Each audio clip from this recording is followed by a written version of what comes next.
Good morning বন্ধুরা, আমার Spiti valley ভ্রমণের আরও একটি পর্বে তোমাদের সবাইকে স্বাগত জানাই।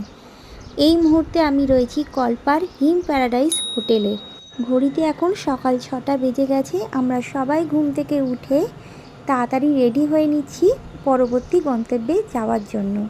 তোমাদেরকে আরও একটা কথা জানিয়ে রাখি, এই কল্পা থেকেই কিন্নর কৈলাসের দর্শন পাওয়া যায়। এই মুহূর্তে আমি যে হোটেলে আছি তার উল্টো দিকেই যে পাহাড়গুলো তোমরা দেখতে পাচ্ছ, সেখান থেকে কিন্নর কৈলাসের দর্শন পাওয়া যায়। তবে আজ সকাল থেকেই আকাশটা কেমন মেঘলা করে আছে আর দূরের পাহাড়গুলোতে মেঘ জমে আছে, যার জন্য কিছুই দেখা গেল না। ঘড়িতে এখন 7:30 বেজে গেছে আর আমরাও রেডি হয়ে বেরিয়ে পড়লাম আমাদের পরবর্তী গন্তব্যের উদ্দেশ্যে। আজকে আমরা কোথায় কোথায় যাচ্ছি আর কি কি দেখছি এই ভিডিওর মাধ্যমে সবটাই তোমাদের সামনে তুলে ধরব। আমরা সবাই জানি কল্পা আপেলের জন্য বিখ্যাত। এখানে প্রচুর আপেল গাছ দেখতে পেয়েছি আর প্রত্যেকটা গাছে ছোট্ট ছোট্ট আপেল হয়ে আছে, সেটাও দেখতে পেলাম। এই মুহূর্তে আমি দাঁড়িয়ে আছি কল্পা থেকে 3 কিলোমিটার দূরে অবস্থিত সুইসাইড ভিউ পয়েন্টে। কল্পা থেকে রোগী ভিলেজ যাওয়ার পথে এই ভিউ পয়েন্টটা পড়ে। এখন আমরা রয়েছি প্রায় ৯,৭১১ ফুট উচ্চতায়, আর এখান থেকে কিন্নর কৈলাস পর্বতশ্রেণী প্রায় 180 ডিগ্রি প্যানোরামিক ভিউ দেখা যায়। এই ভিউ পয়েন্টের যে রাস্তাটা এখন তোমরা দেখতে পাচ্ছ, এই রাস্তাটাকে এশিয়ার অন্যতম বিপজ্জনক পাহাড়ি রাস্তা হিসাবেও বিবেচনা করা হয়। বর্তমানে ট্যুরিস্টদের কাছে সুইসাইড পয়েন্ট খুবই জনপ্রিয় হয়ে উঠেছে, কিন্তু এই জায়গাটা যেহেতু খুবই বিপজ্জনক আর ট্যুরিস্টদের সুরক্ষার কথা মাথায় রেখে এখানে ব্যারিকেডের ব্যবস্থা করা হয়েছে। রাস্তাটা ভালো করে দেখলেই তোমরা বুঝতে পারবে এতটাই সংকীর্ণ, আর পাথরগুলোকে কেটে কেটে রাস্তাটাকে বানিয়েছে, আর পাশ দিয়েই নেমে গেছে গভীর খাদ।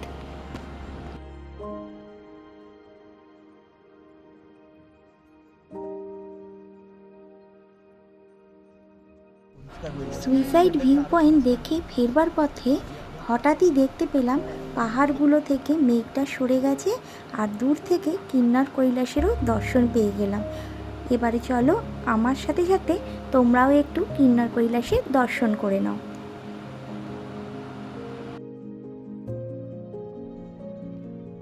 এখন আমরা রয়েছি রেকংপিওতে। এরপর এখান থেকে আমরা যাব খাপ সঙ্গম দেখতে। রেকংপিও থেকে খাপ সঙ্গমের দূরত্ব প্রায় 74 কিলোমিটার। পৌঁছাতে সময় লাগবে 2 ঘন্টার মতন।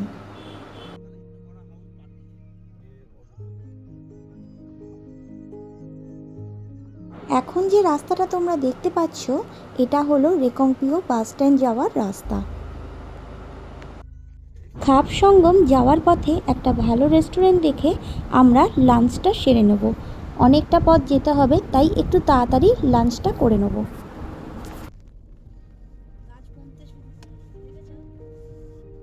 ভিডিওটা ভালো করে দেখলে তোমরা বুঝতে পারবে পাহাড়ের রূপ কিন্তু ধীরে ধীরে বদলাতে শুরু করেছে। কিছুক্ষণ আগে অবধি আমরা যে গাছগাছালিতে ভরা পাহাড় দেখে এসেছি, এখন কিন্তু গাছের পরিমাণটা অনেকটাই কমে গেছে, আর পাশে সঙ্গী হিসাবে সবসময় রয়েছে সতলুজ নদী।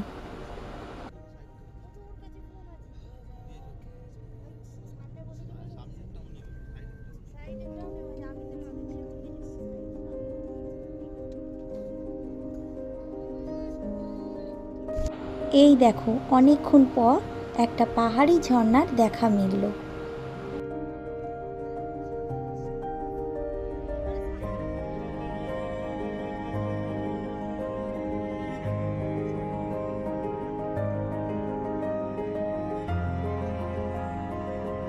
তোমাদেরকে ভিডিওয়ে একটু আগেই আমি বলছিলাম পাহাড়ের রূপ ধীরে ধীরে বদলাতে শুরু করেছে।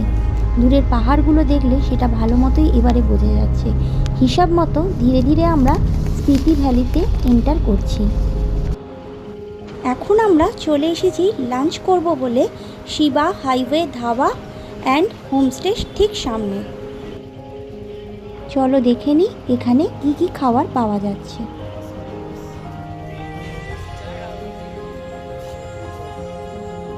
ঘড়িতে এখন 10:30 বেজে গেছে, তাই জন্য ব্রেকফাস্ট না করে আমরা একেবারে লাঞ্চেরই খাবার অর্ডার করেছিলাম, কারণ অনেকটা পথ যেতে হবে আর যেখানে যাব সেখানে কতটা খাবার পাওয়া যাবে আমরা কেউ জানি না।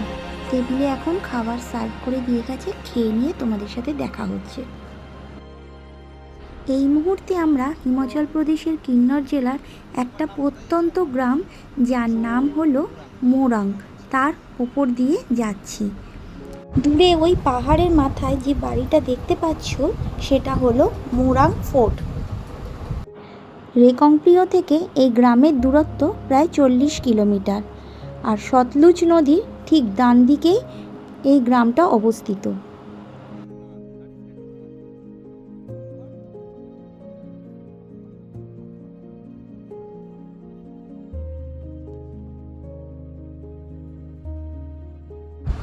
মোরাং ভিলেজের পরে আমরা এখন এন্টার করলাম লেসান ভিলেজে। এখানে আপেল খুব বিখ্যাত, আর এই ভিলেজটা হলো একটা সিক্রেট ভিলেজ। এখন আমরা পাহাড়ি আঁকাবাঁকা পথ বেয়ে NH5-এর ওপর দিয়ে খাপ সঙ্গমের দিকে এগুচ্ছি।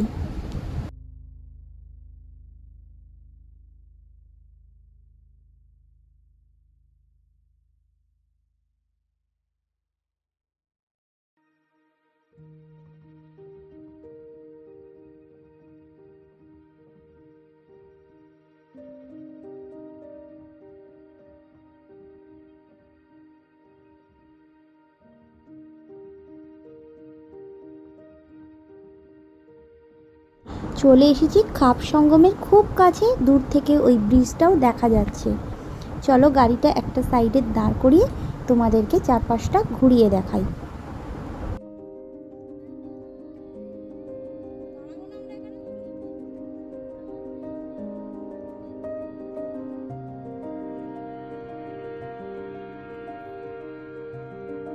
এই মুহূর্তে আমি দাঁড়িয়ে আছি খাপ সঙ্গমে, চলো তোমাদেরকে ভিডিওটা ভালো করে দেখাই। এই খাপ সঙ্গমে তিব্বত থেকে বয়ে আসা সতলুজ বা শতদ্রু নদীর সাথে স্পিতি নদীর মিলন হয়েছে।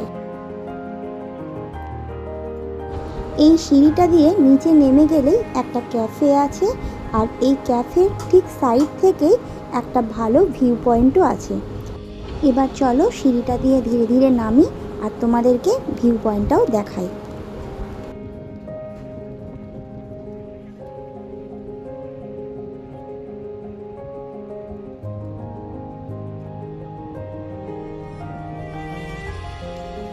এটাই হলো সেই ক্যাফে, আর উল্টো দিকে ভিউ পয়েন্টে সাইডে কতগুলো বসার জায়গাও করা আছে।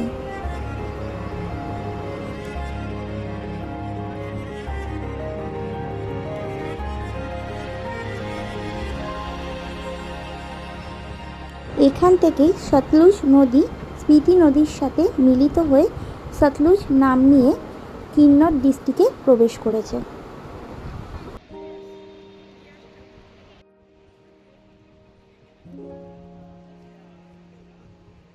এখন আমরা খাপ সঙ্গম ব্রিজের ওপর দিয়ে হেঁটে চলেছি। ভারত তিব্বত সীমান্তের কাছে হিমাচল প্রদেশের কিন্নর জেলায় অবস্থিত এই প্রখ্যাত ঝুলন্ত সেতুটি সবুজ কিন্নর উপত্যকা থেকে শীতল মরুভূমিতে প্রবেশদ্বার হিসাবেও কাজ করে।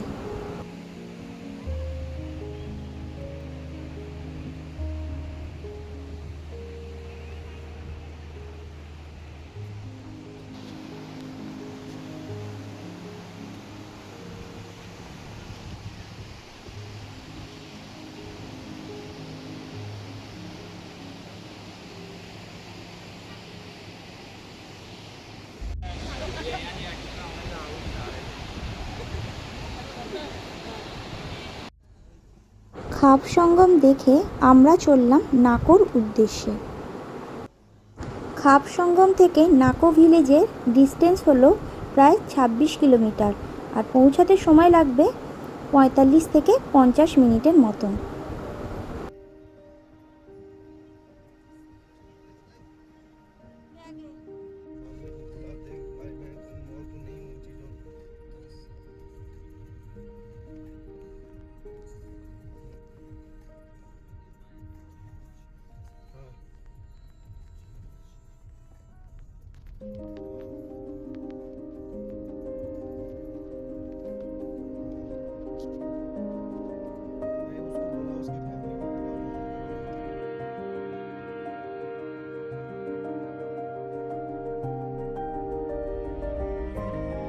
অবশেষে আমরা নাকো ভিলেজে প্রবেশ করলাম। নাকো ভিলেজ নাকো লেক আর নাকো মনেস্ট্রির জন্য বিখ্যাত। প্রথমে আমরা দেখে নেব নাকো লেক। এই সিঁড়িটা দিয়ে নিচে নেমে গেলেই একদম নাকো লেকের সামনে পৌঁছে যাব। এটাই হলো নাকো লেক। নাকো লেকের চারপাশটা উইলো আর পপলার গাছ দিয়ে পুরো ঘেরা। লেকের কাছাকাছি 4টি বৌদ্ধ মন্দিরও আছে। নাকো লেকটা সমুদ্রতল থেকে প্রায় 3662 মিটার মানে 12014 ফুট ওপরে অবস্থিত।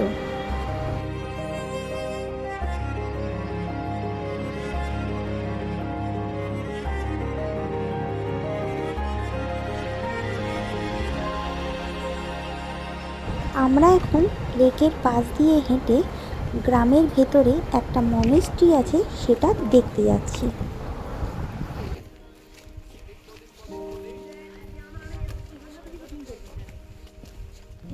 बोटिंग चार्जेस कितना है? कितना? अच्छा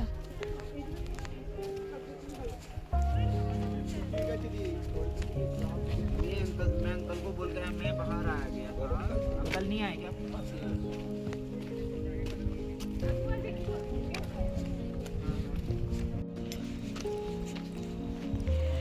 নাকো লেক দেখে আমরা এখন নাকো মনেস্ট্রির দিকে এগিয়ে যাচ্ছি। দূরে পাহাড়গুলোতে বরফ পড়ে আছে আর এখানে আপেল চাষ হয়েছে, দেখতে পাচ্ছ?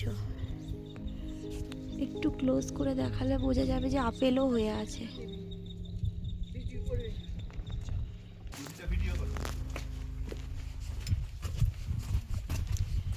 কি সুন্দর, এই পাশে একটা বাড়ি, এ পাশে একটা বাড়ি, মাঝখান দিয়ে আমরা যাচ্ছি। সরু সরু রাস্তা, দারুণ দেখতে লাগছে কিন্তু। বাড়ির দরজাগুলো দেখো, আর এই সব বাড়িগুলো কিন্তু পাথরে।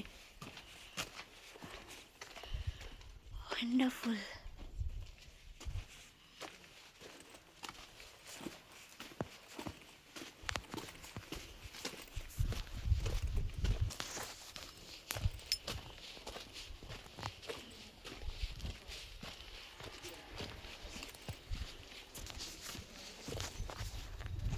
আমরা সেই ওই দিক থেকে এলাম।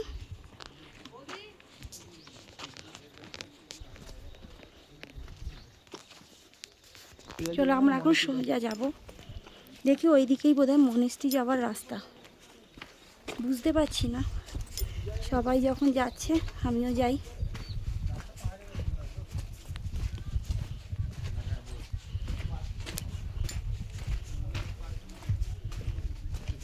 দেখো কি সুন্দর লাগছে। আচ্ছা, এইটা মনেস্ট্রি যাওয়ার রাস্তা নয়, আমাকে ওইখান দিয়েই যেতে হবে। চলো ব্যাক করে আবার ওই রাস্তাটা দিয়ে যাই। ভুল রাস্তায় চলে এসেছিলাম।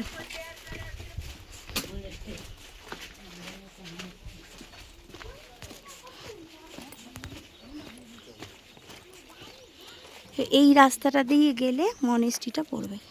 চলো যাওয়া যাক। মনেস্ট্রি যাচ্ছ?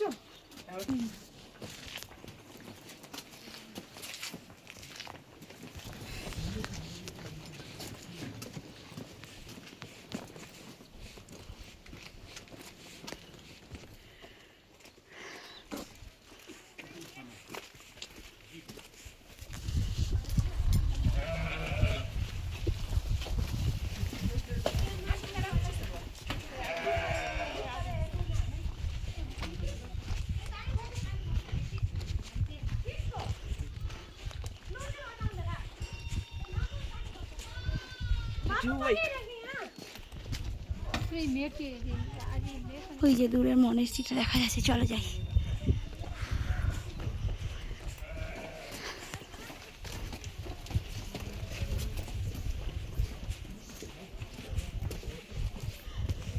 এসে গেছি একদম মনেস্ট্রি খুব কাছে। ওহো, কি দারুণ লাগছে দেখতে। যারা এখান থেকে তোমাদেরকে একটু ভিউটা দেখাই, তারপরে ভেতরে দেখাবো। দারুণ দারুণ দারুণ।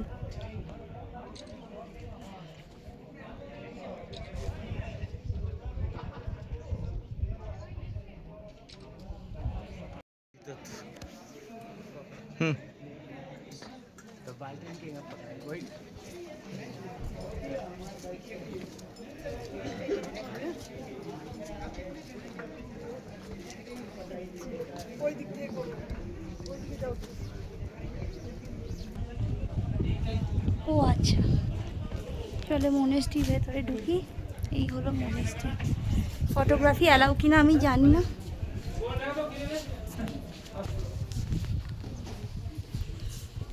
চলো ভেতরে প্রবেশ করে ফেলেছি। এটা একটা শপ।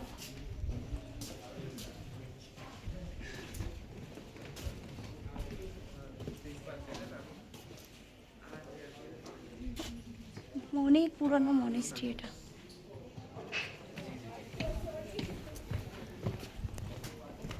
মনেস্ট্রির ভেতরে কোনো রকম ভিডিও অ্যালাউ নয়, তাই তোমাদের ভেতরে কি আছে সেটা দেখাতে পারলাম না।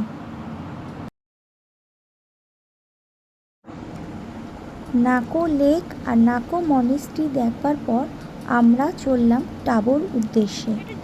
টাবো যাওয়ার আগে আমরা যাব গিউ মনেস্ট্রিতে।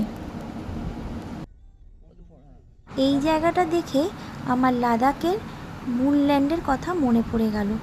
মনে হচ্ছে যেন আবারও আমরা লাদাখে এসে পৌঁছেছি।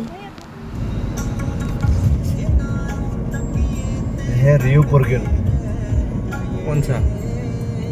वही ऊपर में क्या है वो? उसमें क्या होता रियो है? पुरगेल मतलब क्या होता क्या ये है? माउंटेन रेंज में सबसे ऊंचा पहाड़ है, अच्छा। जहाँ सबसे लेट धूप जाती है।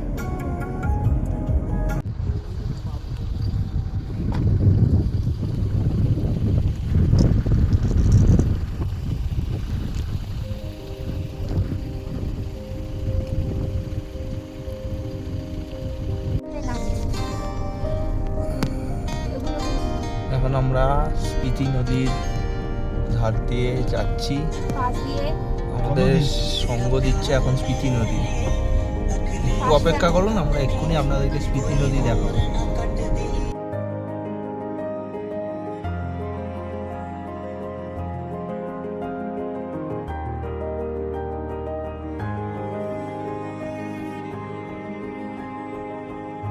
স্পিতি নদীকে পাশে নিয়ে আমরা এবারে প্রবেশ করব স্পিতি ভ্যালিতে। স্পিতি ভ্যালিতে প্রবেশ করবার সময় একটা এন্ট্রি ফি দিতে হয়। কোন গাড়ির এন্ট্রি ফি কত টাকা সেটা তোমাদের ভিডিওতে দেখিয়ে দিলাম।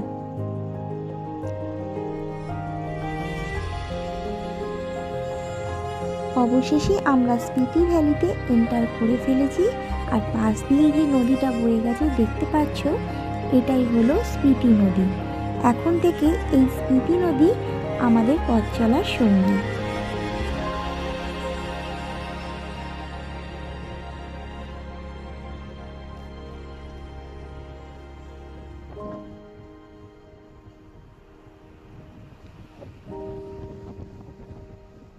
এখন আমরা যাচ্ছি গিউ মনেস্ট্রিতে। গিউ মনেস্ট্রি ঘুরে আবার এই রাস্তাটা দিয়ে ফেরত এসে আমরা সোজা চলে যাব টাবোতে।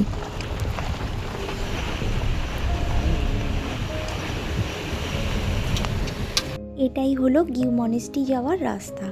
রাস্তাটা দেখে আশা করি বুঝতেই পারছো কতটা খারাপ আর কতটা সরু রাস্তা। সামনের দিক থেকে যদি কোনো গাড়ি এসে যায়, তাকে পাশ কাটিয়ে এগোনোটা খুব টাফ হয়ে যায়। আর যে কথাটা না বললেই নয়, আগামী দিনে যারা এখানে আসার প্ল্যান করছো আর যাদের ডাস্ট অ্যালার্জি আছে, সঙ্গে করে অবশ্যই মাস্ক নিয়ে আসবে। এই রাস্তাটার পাশ দিয়ে যে নদীটা বয়ে চলেছে, এই নদীটার নাম হলো কালা নদী। এই কালা নদীকে পাশে রেখেই আমরা যাচ্ছি গিউ মনেস্ট্রি বা গিউ টেম্পল দেখতে। এই রাস্তাটাই পুরো চলে গেছে গিউ গ্রামের ভেতরে।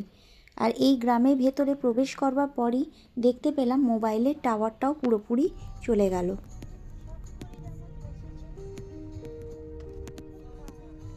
কিছুটা দূর আসার পরই দূর থেকে গিউ মনেস্ট্রিটা দেখতে পেলাম।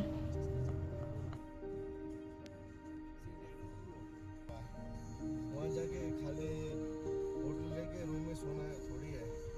अब ताबो है, पता है पीछे जाएगा केव से आगे जाएगा मोनेस्ट्री है, रात को स्टार गेजिंग करेगा। গিউ মনেস্ট্রিতে পৌঁছেই ফার্স্টেই এন্ট্রি ফি কেটে নিলাম। 30 টাকা করে পার পার্সন নিচ্ছে। এখানে আমাদের গাড়িটা দাঁড় করিয়ে দিয়েছে আর এই যে রাস্তাটা চলে গেছে এখান থেকে হেঁটে আমাদের মনেস্ট্রি অবধি যেতে হবে। চলো ধীরে ধীরে হেঁটে আমরা মনেস্ট্রির দিকে এগোই।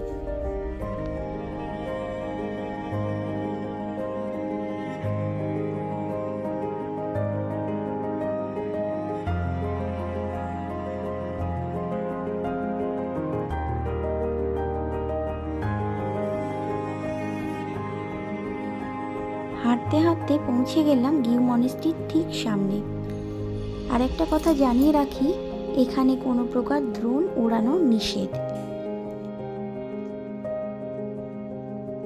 এখানে আস্তে আস্তে আরও একটা কথা জানতে পারলাম, এটা যেহেতু ভারত তিব্বত সীমান্ত এলাকা, এই পাহাড়গুলো যে দেখতে পাচ্ছ তার ওপারেই রয়েছে তিব্বত।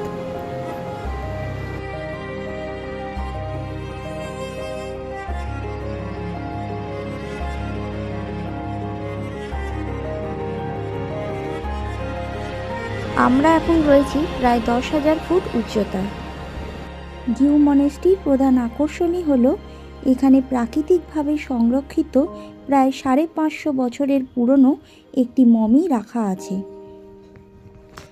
এই মমিটা দেখার জন্য দেশ বিদেশ থেকে প্রচুর মানুষ এখানে ঘুরতে আসেন। আমরা সবাই জানি মিশরীয়রা মমি সংরক্ষণ করত, কিন্তু মিশর ছাড়াও তিব্বতে সন্ন্যাসীদের মধ্যেও দেহ সংরক্ষণ মানে মমি করে রাখার একটা প্রচলন ছিল। 1975 সালে স্পিতি ভ্যালিতে একটা বড় ভূমিকম্প হয়েছিল। সেই ভূমিকম্পে স্পিতি ভ্যালি অনেকটাই ক্ষতিগ্রস্ত হয়, আর তার সঙ্গে এই গিউ মনেস্ট্রির বহু অংশ ক্ষতিগ্রস্ত হয়েছিল। আর সেই সময় এই গিউ মনেস্ট্রি থেকে 500 বছরেরও বেশি পুরনো এই মমিটাকে উদ্ধার করা হয়েছিল। যে মমিটা উদ্ধার করা হয় সেটা হলো 15 শতাব্দীর বৌদ্ধ ভিক্ষু লামা সংঘা তেনজিনের। সংঘা তেনজিন ঈশ্বরের উদ্দেশ্যে নিজের জীবনকে উৎসর্গ করেন, কারণ এই গ্রামে ভীষণভাবে পাহাড়ি কাঁকড়া বীচের উপদ্রব হয়েছিল। নিজেকে উৎসর্গ করেই গ্রামবাসীদের বিপদের হাত থেকে তিনি রক্ষা করেন। আবার অনেকে প্লেগ রোগের কথাও উল্লেখ করেন।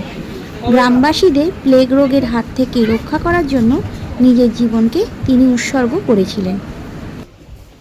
তবে মিশরীয়দের থেকে এই মমিকরণ পদ্ধতি সম্পূর্ণ আলাদা। জাপানের বৌদ্ধ ভিক্ষুদের মধ্যে এই ধরনের মমিকরণ পদ্ধতির প্রচলন আছে, যেখানে বৌদ্ধ সন্ন্যাসীরা ধীরে ধীরে অনাহারে চলে যান। তখন তাদের খাদ্য হয় ভেষজ, গাছের পাতার রস, বিষাক্ত বাদাম, শেকড় ইত্যাদি। দীর্ঘদিন ধ্যানের ভঙ্গিতে বসে থাকা অবস্থাতেই তারা মারা যান। যখন তাদের শরীরে কোনো রকম ফ্লুইড বা আর্দ্রতা থাকে না, তার শরীর এক প্রকার শুকিয়ে গিয়ে অক্ষত হয়ে যায়। চামড়া, নখ, দাঁত সব কিছুই অক্ষত অবস্থায় রয়ে যায়। তবে এই প্রক্রিয়াতে অনেক সময় লেগে যায়, প্রায় বছর 10 তো সময় লাগেই। এতক্ষণ ধরে তোমাদের মমির সম্পর্কে অনেক কথাই বললাম, এবারে চলো তোমাদেরকে মমিটা সামনে থেকে একটু দেখিয়ে দিই।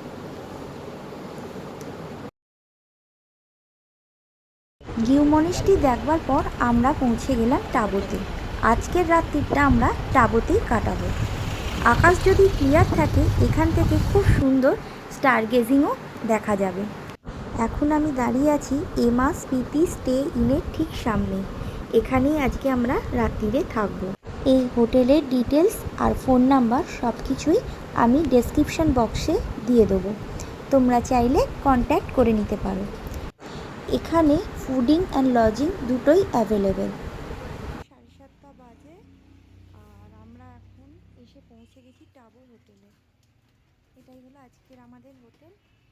গিয়ে তোমাদেরকে রুম ট্যুরটা দিচ্ছি।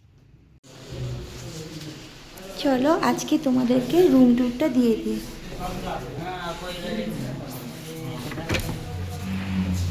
এটা হলো আমাদের রুম, ডবল বেড, খুব ছিমছাম কিন্তু সুন্দর। আর এখানে হচ্ছে টয়লেট, গিজারও আছে,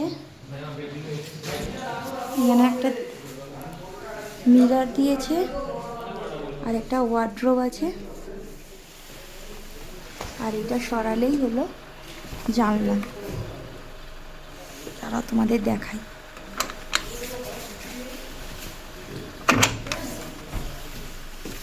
এই যে এখান থেকে পুরো বাইরেটা দেখা যাচ্ছে। আর ওই আজকের ভিডিওটা এখানেই শেষ করছি। ভিডিওটা ভালো লাগলে অবশ্যই বন্ধুদের সাথে শেয়ার করে দিও, আর একটা লাইক করতে কিন্তু ভুলে যেও না। কালকে আমরা টাবোতে কি দেখব আর টাবো থেকে কোথায় কোথায় যাব সেটা জানতে গেলে আমার চ্যানেলটাকে অবশ্যই সাবস্ক্রাইব করে রেখে দিও। সবাই ভালো থেকো। হর হর মহাদেব।